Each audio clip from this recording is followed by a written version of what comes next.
কৃষ্ণ শ্রীমদ্ ভগবদ্ গীতা সাংখ্যযোগের আজকে ৫৫তম শ্লোকটি শুনুন।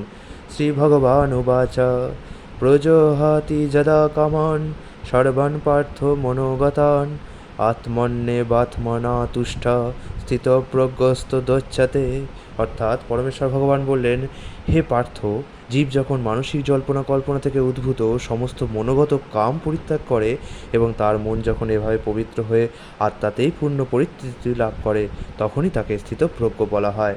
তাৎপর্য প্রবাদ আমাদের দিচ্ছে, শ্রীমদ্ ভাগবতে দৃঢ়ভাবে বলা হয়েছে, সম্পূর্ণ কৃষ্ণ ভাবনাময় মানুষ অর্থাৎ ভগবত ভক্তের মধ্যে মহৎ মুনি ঋষিদের সমস্ত গুণাবলী পরিলক্ষিত হয়, আর যারা ভগবত ভক্ত নয় তাদের মধ্যে কোনো গুণই দেখা যায় না, কারণ তারা তাদের সীমিত মনে জল্পনা কল্পনার কাছে আত্মসমর্পণ করে নিজেদের ইন্দ্রিয়ের দাসত্ব করে থাকে।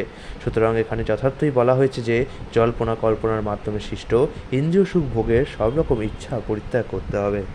কৃত্রিমভাবে এই ইচ্ছাকে কখনোই সংবরণ করা যায় না, কিন্তু মানুষ যখন কৃষ্ণ ভাবনায় নিজেকে নিয়োজিত করে তখন কোনো রকম বাহ্যিক প্রচেষ্টা ছাড়া আপনা থেকেই এই সমস্ত ইন্দ্রিয় সুখ ভোগের বাসনা প্রশমিত হয়।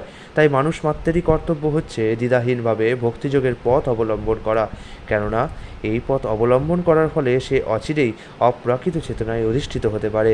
যিনি মহাত্মা তিনি জানেন তিনি হচ্ছেন ভগবান শ্রীকৃষ্ণের নিত্যকালের দাস। এই সত্য উপলব্ধির ফলে তিনি নিত্যানন্দ অনুভব করেন। জড়জগৎকে ভোগ করার তুচ্ছ কোনো বাসনাই তখন তার আর থাকে না। তিনি তার প্রকৃত স্বরূপে পরমেশ্বরের নিত্য সেবায় মগ্ন থেকে সদাই সুখে থাকেন।